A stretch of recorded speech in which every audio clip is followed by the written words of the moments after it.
Kaisang, bahwa kalau saya tangkap itu seolah memang Anda, Ibu Mega dan PDIP boleh mengatakan bapak saya petugas partai, tapi saya akan buktikan kita sama-sama ketua umum partai dan kita bersaing. Tanda anggota atau KTA PSI saat dikonfirmasi mengenai keputusannya bergabung ke PSI.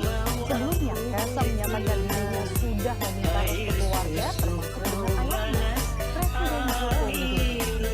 Menurut Kaisang, dirinya sudah tidak lagi satu keluarga atau kakak dengan ayahnya, sehingga dirinya bisa bergabung dengan partai di luar PDIP.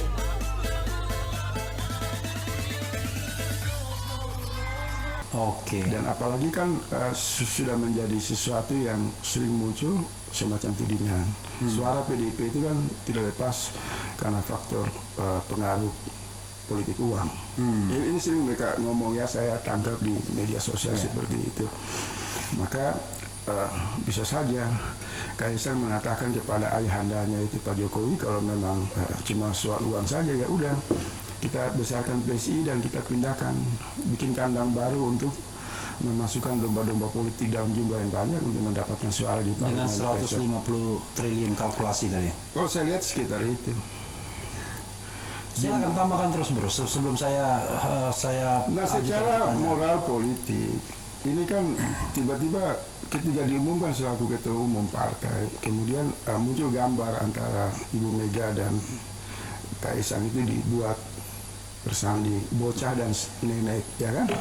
Orang tua yang selama ini sangat mencintai bapaknya yaitu Jokowi. Tiba-tiba bapaknya membuka jalan, mengangkat Kaisang sebagai ketua umum partai, maka di sana ada dua foto Ibu Megawati dan Kaisang. Di bawahnya menarik, sama-sama ketua umum partai.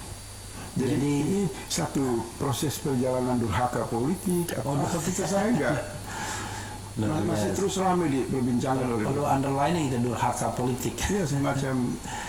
Jadi kalau bahasa Jawanya ngece ya. Mungkin. Kenapa? Karena tidak perlu Jokowi sendiri untuk jadi ketua umum partai, cukup anaknya untuk dibandingkan dan disandingkan atau disejajarkan dengan Megawati. Dia memajang Kaisang itu secara esensi Jokowi yang memimpin PSI. Secara esensi, karena orang bertanya Kaisang siapa, anak presiden, maka sebenarnya posisi yang memimpin secara kebatinan, secara hakiki itu ya Jokowi. Nah, kita belum tahu berapa banyak Ibu Megawati harus mengkonsumsi obat penenang untuk menghadapi satu politik maling kundang atau politik durhaka ini ya. Karena saya sendiri kan walaupun kritis terhadap PDIP, cuma tidak setuju cara-cara politik seperti ini. Karena ini cara Jokowi mempermalukan Ibu Megawati ini sangat brutal sekali.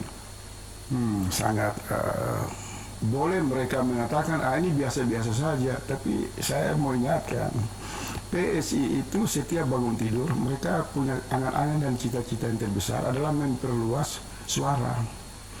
Dan suara Pak Jokowi itu ada di kantong-kantong PDIP di Jawa Tengah dan Jawa Timur. Maka sudah otomatis naiknya Kaisang itu pasti ada deal. Kalau tidak bertujuan merebut suara PDIP yang dimaksud suara Jokowi itu, maka buat apa dia jadi ketua umum? Bro, nah ancaman ini harus Ibu Megawati harus serius, kawan-kawan Hasto dan kawan-kawan juga harus berterus terang kepada publik. Bro, begini bro, kita tahu bahwa memang agak sukar menakar berapa suara PDIP sesungguhnya dan berapa suara Jokowi. Kalau suara PDIP kan ya kemarin 19%, 20%, tapi jangan lupa dengan kontestan belasan ya, 16 partai politik. Sekarang akan ada 18 partai politik. Tapi karena Jokowi itu adalah head to head, dia punya modal 55% suara, kan begitu. Tapi nggak bisa juga itu apple to apple dibandingkan PDIP-nya. Tidak, it doesn't mean bahwa Jokowi lebih besar karena dia kan cuma lawan satu. Nah, menurut Anda ya, menurut perkiraan Anda, irisan antara suara Jokowi dan PDIP ini seperti apa? Misalnya gini, kalau seandainya loyalis Jokowi itu diambil semua, apakah PDIP tetap 19-20% atau secara signifikan akan turun banyak? Kalau memotret suara PDIP pada pemilu 2014, pemilu 2019 hampir semua menyimpulkan itu tidak lepas dari pengaruh efek Jokowi. Oke. Oleh sebab itu kita uji lagi karena suara kan tidak berdiri secara angka yang ada di kertas, tapi ada faktor efek psikologi di dalam realitas sosial, di dalam interaksi.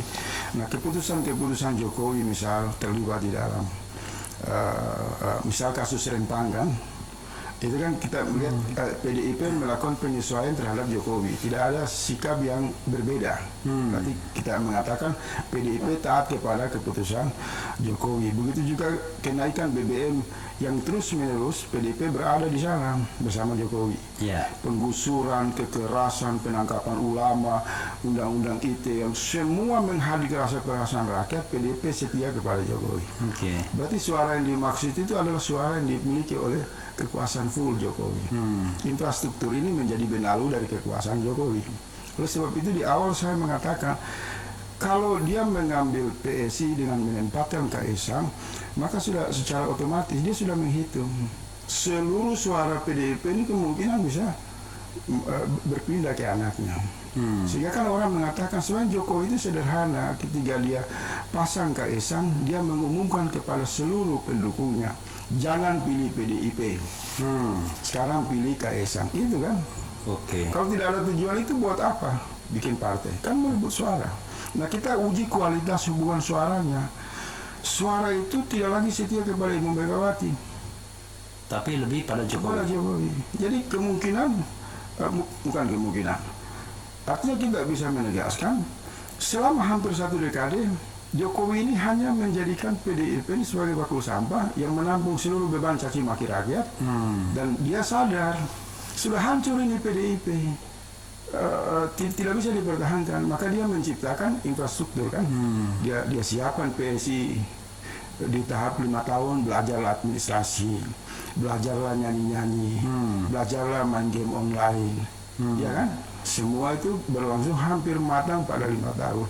Nah, jelang 2024 maka dia membuat PSI ini di jalan yang lebih serius dengan menempatkan anaknya. Kalau kemarin kan hubungan itu masih dansa-dansi anak-anak ini di emperan istana, sekarang enggak, dipimpin oleh putra mahkota. Maka ancaman ini serius kepada dinasti Ibu Megawati, dinasti Soekarno. Dan saya mau mengatakan begini, Ibu Mega maupun Mbak Puan dan kawan-kawan di PDIP memang perlu untuk terus menjaga suasana kekecewaan dengan wajah yang tenang, dengan seolah-olah tidak ada masalah. Tapi sebenarnya kalau bicara dalam kompetisi merebut suara, ini sangat menyakitkan.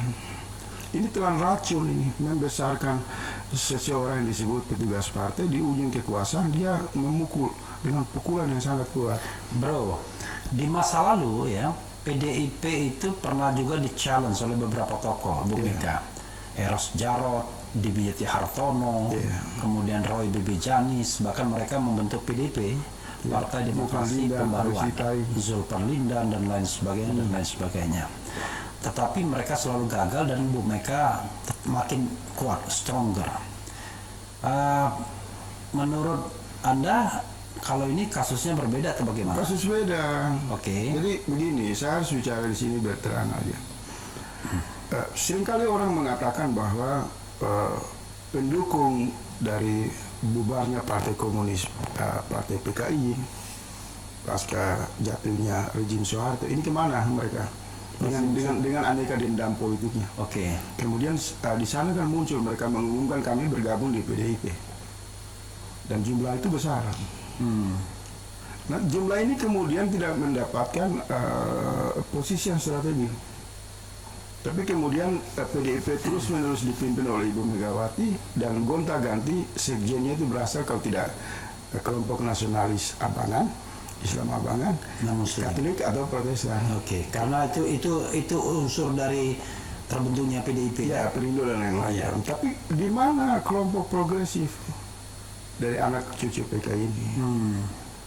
Maka kelompok ini muncul kan yang disebut relawan, yang kemarin Kaisang ngomong ada hampir 200 relawan Pak Jokowi hadir. Nah, di sini ada benang merah sejarah. Ini punya mesin yang berpengaruh. yang memposisikan Ibu Megawati agak berbeda pada 1 dekade lalu. Sehingga banyak orang mengatakan ketika PSI mengumumkan memasang Kaisang dan munculnya 200 relawan, Jokowi hadir, maka sudah otomatis ini rontoh ini PDIP. Basis massa dari akar sejarah yang disebut oleh cipta siapa penulis buku Aku Bangga Jadi Alat PKI itu kan. Iya. Nah, kekuatan ini sudah otomatis menyeberang ke sini. Memang kita harus terang aja bicara. Karena modal loyalitas Ibu Mega ada di sini. Sementara hari-hari ini mereka kecewa, mereka lebih setia ke Pak Jokowi. Dan ini ancaman serius. Ini bisa habis dinasti Soekarno dan PDIP, dan sekaligus juga pesaing baru terhadap AHY dan Demokrat. Dan benarnya semuanya ada di lingkaran istana.